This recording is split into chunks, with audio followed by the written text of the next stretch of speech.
तो चलिए अभी जो अगला टर्म आता है वो है रिलेटिव परमिटिविटी। हमने फोर्स के बारे में पढ़ा, उसके अंदर कूलम्बिक कांस्टेंट के बारे में पढ़ा, पूरा डिटेल पढ़ा, फिर हमने परमिटिविटी के बारे में पढ़ा। अब जो पढ़ने वाले हैं वो है रिलेटिव परमिटिविटी। रिलेटिव परमिटिविटी क्या कहता है? It is defined as the ratio of magnitude of electric force in vacuum and in medium between two charges is known as relative permittivity. अगर आप इसको समझने की कोशिश करें तो ये कहता है, यह परिभाषित है, निर्वात में रखे दो बिंदु आवेश के बीच लगने वाले विद्युत बल के परिमाण तथा माध्यम में लगने वाले बीच लगने वाले विद्युत बल के परिमाण के अनुपात। यानी सिंपल सा बात अगर आप समझने की कोशिश कीजिएगा तो देखिए ये वाला कहानी है कि भाई एक फोर्स है, एक चार्ज है और एक चार्ज यहाँ पे है और इसके बीच जो फोर्स लग रहा है वो लग रहा है किसमें? वैक्यूम में।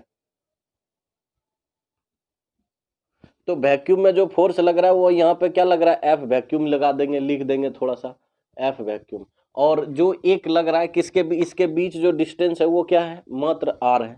यहाँ भी वैसे ही कहानी है और ये भी डिस्टेंस आर ही लिया गया है और ये यहाँ पे एक चार्ज है जिसको Q2 है और ये यहाँ पे Q1 है। देखिए दोनों के चार्ज सेम रखा है हमने, कुछ नहीं परिवर्तन किया है। और इसके ऊपर जो फोर्स लग रहा है वो किस में लग रहा है? मीडियम में। कोई भी मीडियम हो सकता है। तो ध्यान से देखिएगा यहाँ पे ये जो मीडियम लिखे हैं यहाँ पे और यहाँ पे वैक्यूम लिखे हैं, ये दोनों में फिर थोड़ा सा फर्क है। वैक्यूम का जो परमिटिविटी होगा वो बेसिकली क्या होगा? एप्सिलॉन नॉट, और यहाँ क्या होगा? सिंपली एप्सिलॉन होगा। तो ये बात हमने लिखा। अब इसका फोर्स भी लिख दीजिए। तो फोर्स इसमें लगने वाला जो फोर्स होगा वो क्या होगा? वैक्यूम का। तो देखिए यहाँ क्या हो जाएगा? फोर्स का जो वैक्यूम होगा फार्मूला होगा वो एप्सिलॉन नॉट होगा और Q1 होगा, Q2 होगा। अब बाई क्या हो जाएगा? आर स्क्वायर हो जाएगा। चलिए यहाँ डिस्टेंस ये हमने लिया। इस केस में देखिए कहानी क्या बनेगा? फोर्स जो है किस में है? मीडियम में है। कोई भी मीडियम हो सकता है भाई, आप लीजिए पानी लीजिए, वाटर लीजिए, उसका लकड़ी ले लीजिए, सैंड ले लीजिए, मिट्टी डाल दीजिए, कुछ भी डाल दीजिए बीच में, यहाँ पे खाली रखना है। तो यहाँ क्या हो जाएगा? 1/4 pi epsilon R square Q1 into Q2। ये बात आपको कभी भी जिंदगी में नहीं भूलना है, ये दोनों में अंतर है। यहाँ पे एप्सिलॉन नॉट कोई लगा दिया ना, समझिए वो वैक्यूम के लिए है, और एप्सिलॉन नॉट छूट गया ना भाई धोखा से भी, समझिए वो मीडियम समझा जाएगा। और जब ये मीडियम समझा जाएगा तो इक्वेशन 1 और इक्वेशन 2, तो गणित इसका देखिए यहाँ पे जो कह रहा है ये कह रहा है अकॉर्डिंग टू डेफिनेशंस अगर बात करें तो मैथमेटिकल फॉर्म अगर डेफिनेशंस का देखेंगे तो मैथमेटिकल फॉर्म क्या कहता है? मैथमेटिकल फॉर्म कहता है कि जो डाइलेक्ट्रिक कांस्टेंट होगा वो फोर्स किस में होगा? वैक्यूम में। किस में होगा? वैक्यूम में। और बटे क्या हो जाएगा? फोर्स किस में? मीडियम में। अब एक बात ऐसा ध्यान से देखिएगा, ऐसा नहीं कि फोर्स का जो वेक्टर फॉर्म है उसको डिवाइड कर दीजिए, क्योंकि वेक्टर का डिवीजन नहीं है, डिफाइन नहीं है, तो उसको डिवाइड भी नहीं कर सकते। इसीलिए लिखे यहाँ पे मैग्नीट्यूड, ध्यान से देखिएगा, मैग्नीट्यूड का डिवीजन है ये। चलिए तो डाइलेक्ट्रिक कांस्टेंट को डिनोट किससे करते हैं? एप्सिलॉन आर से। इसका फॉर्मूला वहां पे लिखा हुआ है इक्वेशन 1 में, 1/4 pi epsilon not Q1 Q2 अब बटे क्या है? R square. नीचे लगाइए बड़े इत्मीनान से, देखिए 1/4 पाई एप्सिलॉन और क्या है? Q1 Q2 बाय क्या है? R square. क्लियर है? दोनों का सब चीज हमने सेम रखा है और इसका बस मीडियम बीच का बदल दिया। अब कटाने के लिए दूसरा यूज करते हैं, तब समझ में आएगा आसानी से। क्या? चलिए देखिए 4 पाई कट गया, ये Q1 Q2 कट गया, आर स्क्वायर कट गया, तो क्या बचा? एप्सिलॉन आर का वैल्यू क्या बच रहा है? ये वाला 1 क्या बच रहा है? Epsilon not. कोई दिक्कत नहीं बात है, एकदम बिल्कुल लिखेंगे दिल खोल के।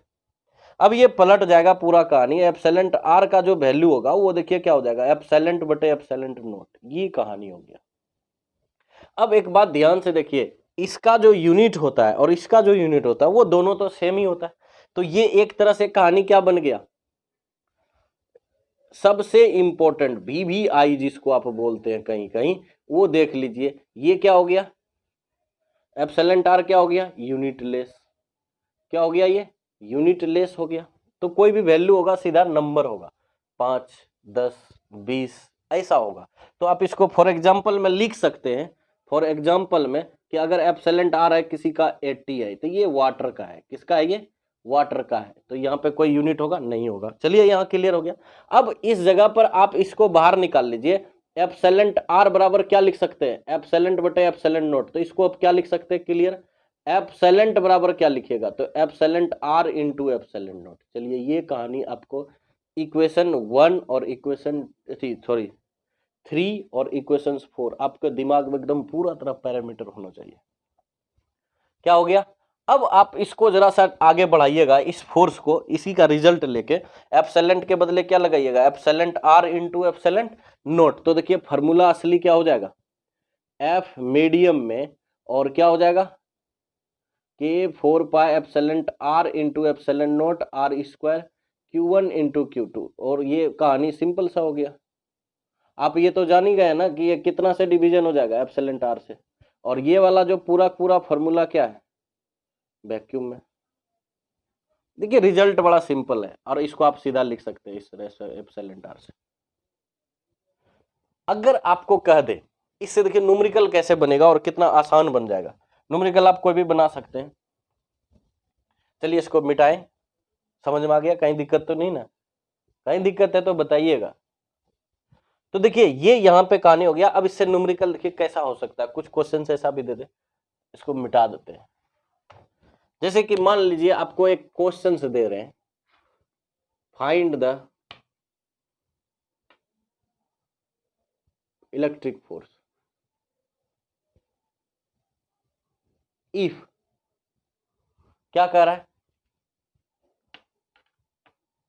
मान लीजिए एक चार्ज यहाँ पे आपको Q1 दे दिए, यहाँ पे Q2 दे दिए, इसके ऊपर फोर्स लग रहा है कितना, मान लीजिए 400 न्यूटन लग रहा है, और ये किस में है, ये वैक्यूम में है, किस में है, वैक्यूम में। और इसी सिस्टम में दूरी जो है वो r है, और हमने कहा कि ये वाला प्लस चार्ज जो है Q1 और यहाँ क्या है Q2, ये रख दिए, और यहाँ पे हमने एक ऐसा मीडियम डाल दिया जिसका हमको कहते हैं नाम है वाटर, बीच में हमने वाटर भर दिया। और आपको पता है एप्सिलॉन आर कितना है इसका, 80 है। हमें एप्सिलॉन नोट नहीं पता, एप्सिलॉन नहीं पता, लेकिन एप्सिलॉन इसका तो हम इस तरह लगा सकते हैं, एप्सिलॉन नोट। चलिए ये फोर्स किस में हो गया, वाटर के केस में। तो बताइए फोर्स वाटर के केस में कितना होगा। तो कोई बंदा इसको इस तरह से ले जाके घुमा फिरा के लिखेगा आर स्क्वायर Q1 Q2।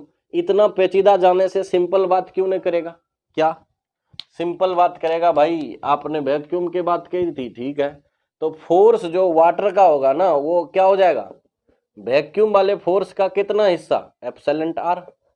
आप देखिए वो ड्राइव किया हमने, तो उसको उठा लीजिए ना, इसको यूज कीजिए। तो एफ जो फोर्स वाटर के केस में होगा वो कितना हो जाएगा, वैक्यूम में कितना कह रहा है, 400 कह रहा है, मान लेते हैं 400 है, और ये कितना दे दिया इसने, 80 दे दिया, कटा दिए, कितना आया, कितना आया। तो यानी कि वाटर में मात्र कितना न्यूटन निकल रहा है, 5 न्यूटन फोर्स लग रहा है। बड़ा कमाल का देखिए कॉन्सेप्ट, कि अगर यही सिस्टम जहां वैक्यूम था, असली है ये, वाटर का असली होता है, मान लीजिए यही सिस्टम है, जो भी फोर्स था इसके बीच 400 न्यूटन लग रहा था, फिर हमने उस वैक्यूम के जगह पे हमने क्या रख दिया, वाटर रख दिया। जैसे ही वाटर इसके बीच गया, इसका डाइलेक्ट्रिक कांस्टेंट तो 80 है, 80 यूज किया तो वो 400 घट के कितना हो गया, मात्र 5 न्यूटन आ रहा है। बड़ा कमाल का है ये, 5 न्यूटन तो बड़े पेचीदा है भाई, 5 न्यूटन बहुत छोटा हो गया। तो देखिए फोर्स कैसे रिड्यूस कर देता है। अच्छा ये फोर्स घटाता क्यों है, ये हम आगे पढ़ेंगे। तो चलिए हमने इतना सा चीजें देखा। अच्छा आपको कोई ऐसा दे दे तो आपको क्या क्वेश्चंस नहीं बनेगा, कुछ क्वेश्चंस ऐसे दे देंगे, मान लीजिए, मिटा दें इसको क्या, चलिए इसको मिटा देते हैं। मान लीजिए आपको एक ऐसा क्वेश्चन दे देते हैं, क्वेश्चन नंबर 2, यहाँ पे भाई 10 कूलम दे देते, अच्छा माइक्रो कूलम देता है, आपको फंसाएंगे। अब देखिए यहाँ पे इस पे मैं देते हैं 12 माइक्रो कूलम, ठीक, अच्छा माइक्रो नहीं देंगे, मिली दे देंगे। अब मिली, माइक्रो, डीसी, डेसी, सेंटी, ये सब पढ़ा हुआ होगा तो आप सॉल्व कर लीजिएगा, नहीं पढ़ा है तो आप क्या कर सकते हैं, थोड़ा देखिएगा, बताएंगे भी आपको। तो यहाँ पे फोर्स निकालना है भाई।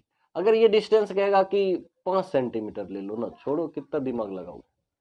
तो देखिए 10, आप सबसे पहले जो सॉल्व करते हैं ना क्वेश्चंस, वो कैसे करते हैं, आपका स्टेप क्या होना चाहिए, क्या कुछ आइडिया है, आप भी भेजिए, अगर आइडिया है तो हो सकता है आपको हमें अच्छा लगेगा और लगेगा कि ये आइडिया बेहतर है, तो शायद आप हम सभी को बताएंगे। अगर आपके पास कोई बेहतर आइडिया है सॉल्व करने का तो, और नहीं तो मेरे पास जो आइडिया है उसको थोड़ा सा फॉलो कीजिए, हो सकता है कि आपको लगे कि ये बेहतर है तो आप इसको अपनाइएगा। देखिए सबसे पहले जो है ना, कोई भी क्वेश्चंस पढ़िए, स्टेप 1 आप उसको ना सॉल्व मत कीजिए शुरू में, डायरेक्ट आप दिमाग मत लगाइए, आप पहले उसका गिवन वैल्यू लिखिए, और गिवन वैल्यू जो दिया हुआ है ना उसको एक अलग से कॉलम बनाइए एसआई में। जैसे यहाँ पे देखिए ना, चार्ज दिया है Q1 तो दिया है कितना, 10 माइक्रो कूलम दे दिए भाई।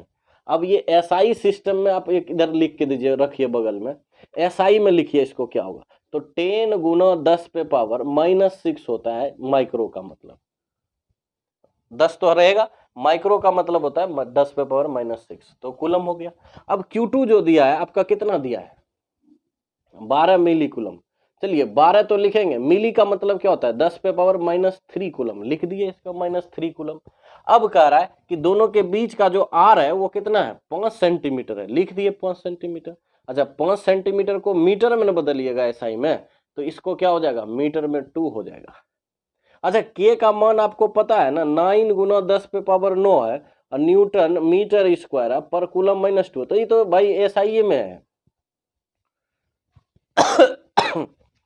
ये तो एसआई का ही सिस्टम है। चलिए एसआई का है तो हमारा हो गया।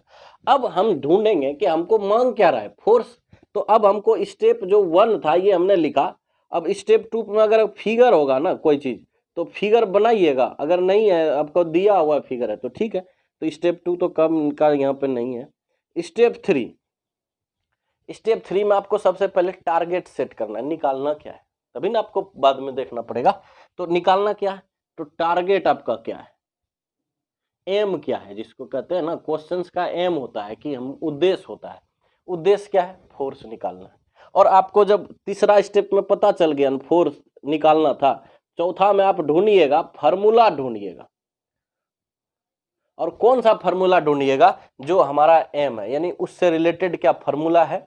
तो कई क्वेश्चन ऐसा होता है जो फार्मूला बेस्ड होता है, तो डायरेक्ट फार्मूले पर पुट होके बैठ जाएगा, तो बड़ा आसानी से निकल जाएगा। तो एक तो वो है, तीसरा ये वाला हो गया। तो फार्मूला आप टारगेट के हिसाब से निकालिएगा, तो फार्मूला यहाँ पे दिया है क्या के Q1 Q2 बटे R स्क्वायर है, तो ये तो हम लिख लिए। अब स्टेप 4 में 5 आप आए, अब क्या कीजिएगा, तो भाई सारा फार्मूला का वैल्यू पुट करना है। यहाँ क्या है, putting the value in formula, formula में ये सब वैल्यू पुट कीजिए ना, जो भी है इसका क्या है इसका, तो देखिए यहाँ पे एफ तो निकालना है ना, के है 9 गुना 10 के पावर 9, अगुना क्या है Q1 कितना है, देखिए इधर वाला लीजिएगा कि इधर वाला, ध्यान से देखिएगा। एसआई बनाए क्या, खाली देखने के लिए, इसी का तो यूज करना है फार्मूला में। तो एसआई हो गया कितना, 10 गुना 10 पे पावर -6। आपको यूनिट फूनिट नहीं लिखना है, कहीं फंस जाइएगा, इसलिए यूनिट लिखने की जरूरत नहीं, क्योंकि हमने सजा दिया है, काम कर दिए आधा। 12 गुना क्या है 10 पे पावर -3, अब बटे क्या है आर स्क्वायर ना है, आर का ले लिए वैल्यू, कितना लीजिएगा 10 पे पावर -2, अच्छा स्क्वायर लीजिएगा, ठीक है। अब जो स्टेप 5th वाला जो है 6 वाला है, छठा स्टेप में ना 10वां ब्लॉक बुलाएंगे तो कर देगा, क्योंकि ये तो गुना भाग है ना। तो गुना भाग करना अगर नहीं आता है तो आप उम्मीद कर सकते हैं कि 12th में कितना रिजल्ट के लायक है। उम्मीद है कि ऐसा तो नहीं आएगा, कोई स्टूडेंट ऐसा होगा जो कि गुना भाग भी नहीं कर सकता। अगर गुना भाग कर दीजिएगा तो इसी को आप कहिएगा कैलकुलेशन, और जब कैलकुलेशन आपका सही होगा ना तो स्टेप 7th में आपको रिजल्ट मिल जाएगा, और फिर 1 साल के बाद आपको बोर्ड जैसे खत्म अथी होगा ना, आपको बढ़िया रिजल्ट देगा। तो ये स्टेप वाइज अगर आप सॉल्व करते हैं किसी भी क्वेश्चंस को, तो मुझे नहीं लगता है कि आपको कहीं दिक्कत होगी। बस आपको स्टेप माइंड में होना चाहिए। गिवन वैल्यू दिया है, क्वेश्चंस पढ़े, कोई भी क्वेश्चन, लैंग्वेज वाला जो क्वेश्चन होगा ना वो थोड़ा टफ होता है, ऐसे फिगर दे दिए तो आधा काम कर दिए। तो समझिए कि लैंग्वेज में है तो उसको पहले गिवन निकालिए, गिवन के थ्रू दिमाग में डालिए कि फिगर कैसा होगा। ये इमेजिनेशन जो करना होता है ना बच्चे का, बड़ा तगड़ा होता है, जो कि न्यूमेरिकल सॉल्व करता है। फिगर बना लिया, उसके मन में एक क्वेश्चंस का जो पूरा क्वेश्चंस है ना वो दिमाग में बैठा हुआ है, और जैसे बैठा उसके टारगेट फिक्स है दिमाग में, क्या है, एफ निकालना है। तो हर स्टेप में वो एफ के तरफ ही बढ़ेगा। अगर मान लीजिए आपको यहाँ से जाना है स्टेशन, तो आपको हमेशा माइंड में रहेगा ना कि ये रास्ता स्टेशन नहीं जाएगा, ये तो स्टेशन के विरुद्ध जाएगा। तो स्टेशन जाने के लिए आप हर रास्ता संभव जो होगा वही चूज कीजिएगा। तो वो आपको दिमाग में पता तो होना चाहिए कि स्टेशन जाना है। अगर स्टेशन नहीं जाना है, ये पता ही नहीं है कहाँ जाना है, तो आप किधरों घूमते रहिएगा गली में, एक ही गली में 4 चक्कर मारिएगा। तो उस तरह से पहले टारगेट आपके दिमाग में थ्रू आउट क्वेश्चंस का होना चाहिए कि क्या है। फिर आप उससे रिलेटेड फार्मूला रिकॉल कीजिएगा माइंड में कि हमने क्या क्या पढ़ा इससे रिलेटेड फार्मूला। जब ये सब आने लगेगा तो हो सकता है कि कोई क्वेश्चन ऐसा हो डायरेक्ट फार्मूला बेस्ड हो, तो डायरेक्ट फार्मूले से निकल जाएगा।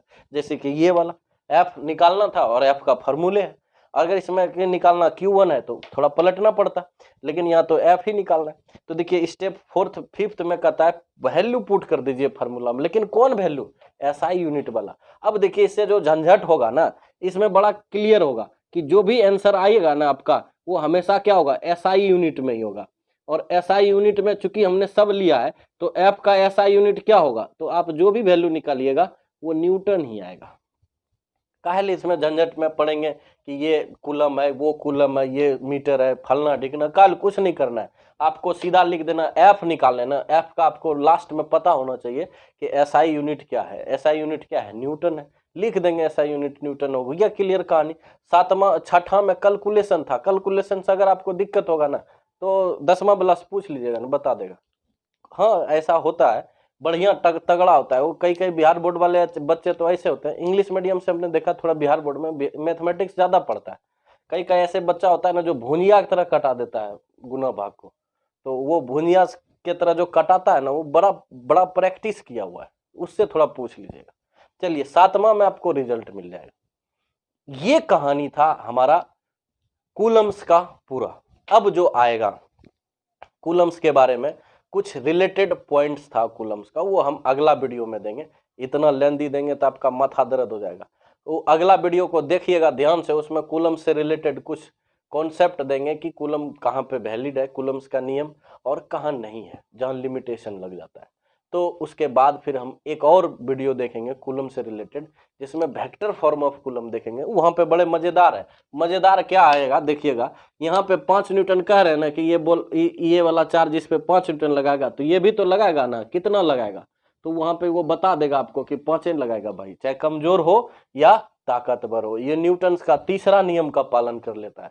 और कैसे करता है, वो मैथमेटिकली डिराइव होता है, तो वो वहां पे आपको देखने को मिलेगा। तो चलिए आज का वीडियो इतना ही रहने दीजिए, अगला वीडियो में फिर मिलते हैं कूलम्स लॉ का अगला कॉन्सेप्ट लेके, और फिर धीरे धीरे तो घमासान होने वाला है, बड़ा बढ़िया से आपको समझ में आएगा पूरी तरह से। लेकिन हाँ टाइम तो आपको देना पड़ेगा, क्योंकि कहते हैं ना टाइम के बिना कुछ नहीं सीख सकते हैं, क्योंकि हर चीज को सीखने में टाइम लगता है। एक ड्राइवर जो बनता है बाइक चलाने वाला, देखे होंगे कि कचिया के तरह यूं यूं घुमाता है, लचका खिलाता है, वो ऐसे नहीं खिलाता है। वो कई बार प्रैक्टिस किया, और प्रैक्टिस के दौरान वो गिरा पड़ा है बहुत बार, और फिर गिरने पड़ने के बाद वो संभला और फिर चलाना सीखा, तो उसको टाइम लगा। अभी यूं यूं करके निकल जाता है, वो ऐसे नहीं निकला है। तो टाइम सबसे बड़ा चीज है। अगर आपके पास है तो दीजिए, और दीजिए तो आपको कुछ चीज हम भी देंगे जो आपको समझ में आएगा और मजा आएगा। बाकी तो आप जान ही रहे। चलिए आज का लेक्चर इतना ही, धन्यवाद। आप खुश रहिए, सलामत रहिए, मजे में रहिए, बस।